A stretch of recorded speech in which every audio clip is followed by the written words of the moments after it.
Hello students, BA second year विषय समाजशास्त्र। इस विषय के अंतर्गत टॉपिक चल रहा था निर्धनता। इसमें मैंने इससे पूर्व जो वीडियो बनाई थी उसमें निर्धनता किसे कहते हैं, उसकी परिभाषाएं और भारत में निर्धनता की स्थिति, इसके बारे में मैंने आपको समझाया था। भारत में निर्धनता की जो स्थिति बताई थी वो स्वतंत्रता से पूर्व 1889-90 के बारे में थी। अब आता है कि भारत में जो निर्धनता है चली आ रही है उसके क्या कारण हैं, जिसमें सबसे पहले मैं लेती हूँ आर्थिक कारण। आर्थिक कारण में पिछड़ी कृषि अवस्था। 1867-68 में उस समय में कृषि की जो अवस्था थी बहुत पिछड़ी हुई थी, मतलब स्वतंत्रता के बाद या उससे पूर्व। 67-68 में हरित क्रांति में कृषि के क्षेत्र में थोड़ी उन्नति हुई। वर्षा पर पहले कृषि जो थी वो आधारित थी, और जब वर्षा पर आधारित थी कृषि तो व्यक्ति गरीब होने के कारण, पैसा उसके पास था नहीं, तो वो यही सोचता था कि वर्षा हो जाए, भले ही 1-2 दिन लेट हो। जबकि 1-2 दिन लेट होने के कारण ही यदि मान लीजिए कोई प्राकृतिक प्रकोप आ गया तो खेती को बहुत ज़्यादा नुकसान हुआ करता था। उत्तर प्रदेश में गेहूं का उत्पादन सबसे ज़्यादा होता है या होता था। पंजाब में जब हरित क्रांति आई तो मतलब जो हरित क्रांति आई वो सबसे पहले पंजाब से ही इसकी शुरुआत हुई थी, तो तब से थोड़ा कृषि के क्षेत्र में सुधार हुआ है। और आज ऐसी स्थिति नहीं है, क्योंकि कृषि का भी एक तरीके से यंत्रीकरण होने लगा है।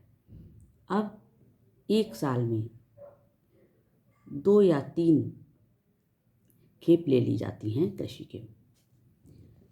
इसके बाद में जमींदारी प्रथा जब थी, अब देखा जाए तो कानूनी रूप से जमींदारी प्रथा समाप्त हो गई है, लेकिन फिर भी व्यवहारिक रूप से कहीं ना कहीं ये जो है वो जमींदारी प्रथा आज भी हमारे भारत देश में लागू है या चल रही है।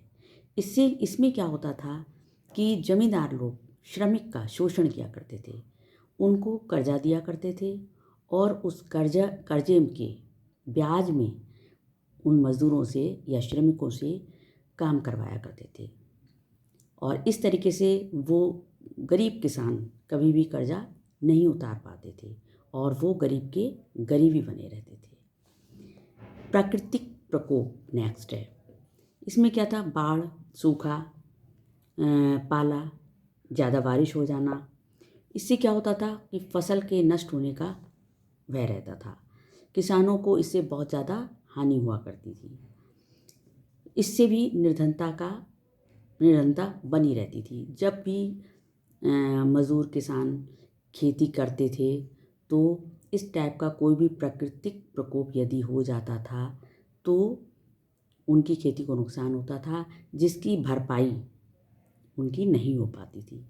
आज की स्थिति में भी ऐसा होता है, लेकिन सरकार के द्वारा कहीं ना कहीं उसकी भरपाई कराने का प्रयत्न किया जाता है। नेक्स्ट है प्राकृतिक साधनों का अपूर्ण दोहन।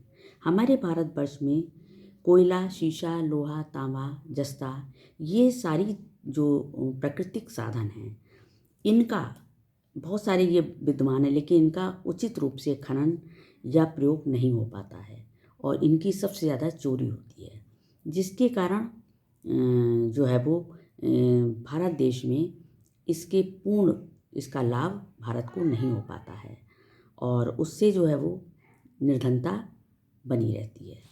साहूकारी प्रथा आज ख़त्म हो गई है, लेकिन फिर भी बहुत से गांव में साहूकारी प्रथा आज भी लागू है। ऋण के लिए साहूकारों से जो किसान थे, गरीब किसान जिनके पास खेती कम होती थी, वो लोग ऋण ले लिया करते थे और ऋण के बदले में, या जो मजदूर वर्ग होता था वो ऋण लेता था और उस ऋण के बदले में वो ब्याज में उनका काम किया करता था और वो ब्याज इतना हो जाता था कि वो अपना कर्जा कभी भी उतार नहीं पाते थे। इससे क्या होता था, साहूकार लोग किसानों का शोषण किया करते थे, मजदूरों का शोषण किया करते थे और उससे जो है वो गरीब इंसान गरीब ही बना रहता था। बेकारी, भारत की बढ़ती हुई जनसंख्या एक बहुत बड़ा कारण है बेकारी का। बेकारी कहा जाता है बेरोज़गारी के लिए। बेरोज़गारी क्यों है? क्योंकि भारतवर्ष में बहुत ज़्यादा तेज़ी से जनसंख्या बढ़ रही है, उतनी तेज़ी से वहाँ पर साधन उपलब्ध नहीं हैं, इसलिए ये एक कारण है। इसमें क्या होता है कि एक कुशल व्यक्ति के लिए कोई कार्य नहीं मिल पाता है उसकी कुशलता के अनुसार।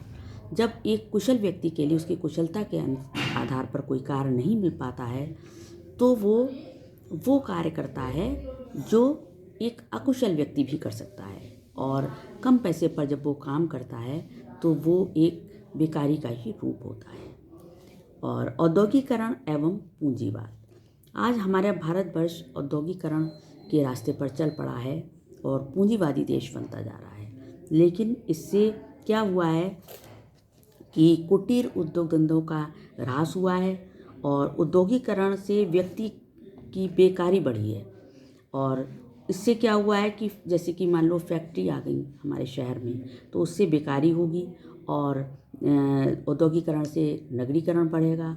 और उससे क्या है, जो व्यक्ति कुटीर उद्योग धंधे लगाता था या जो उसमें काम करते थे, यंत्रीकरण होने से औद्योगिकरण का उनको काम नहीं मिला, और उनको काम जब नहीं मिलेगा तो बेरोज़गारी बढ़ेगी। बेरोज़गारी बढ़ेगी तो व्यक्ति निर्धन रहेगा। इसी तरीके से पूंजी की कमी, हमारे भारतवर्ष की जो अर्थव्यवस्था है वो पूंजीवाद और साम्यवाद का सम्मिलित रूप है। ये मिश्रित अर्थव्यवस्था का देश है हमारा देश। और सरकारी जैसे कि प्राइवेट स्कूल हैं, और प्राइवेट स्कूल कैसे हैं, जो पूंजीवादी हैं, और जो गवर्नमेंट के स्कूल हैं वो कैसे हैं, साम्यवादी हैं। तो प्राइवेट स्कूल और गवर्नमेंट के स्कूल दोनों ही हैं हमारे यहाँ। तो इससे क्या है कि हमारी पूंजीवादी अर्थव्यवस्था के और सरकारी जो अर्थव्यवस्था स्कूल हैं वो साम्यवादी अर्थव्यवस्था के अंतर्गत आते हैं। तो पूंजीवाद के कारण भारत में निर्धनता लगातार बढ़ रही है। यातायात एवं संचार के साधनों की कमी, हमारे यहाँ यातायात और संचार के साधनों की कमी थी, लेकिन आज की अगर स्थिति देखी जाए तो ऐसा नहीं है। आज जो संचार के साधनों में भी काफ़ी बढ़ोतरी आई है, जैसे कि नेट है। पहले नेट बहुत हल्का चला करता था, लेकिन अब ऐसा नहीं है। इससे क्या है कि अकुशल श्रमिक, अकुशल श्रमिक भी हमारे यहाँ भारतवर्ष में बहुत हैं। भारत में अकुशल श्रमिक क्यों हैं? क्योंकि जब गरीबी होती है तो वो कुपोषण का शिकार होते हैं। कुपोषण इसलिए होते हैं शिकार क्योंकि वो अच्छा खान पान उनका नहीं रह पाता है, उनका रहन सहन भी अच्छा नहीं होता है, उससे उनकी श्रम शक्ति घटती है और वो गरीब के गरीब ही बने रहते हैं। और इसलिए क्या है कि वो अकुशल श्रमिक के रूप में कम पैसे पर काम करते रहते हैं। तो इस तरीके से कुछ ये कारण हैं जिनसे हमारी देश में गरीबी बनी रही है। और जबकि आज की अगर स्थिति में देखा जाए तो इनमें बहुत कुछ सुधार हुआ है और शायद आगे भी होता रहेगा। तो लेकिन कारण तो हैं ये गरीबी का। इसके बाद मैं लूँगी सामाजिक कारण नेक्स्ट वीडियो में। Thank you.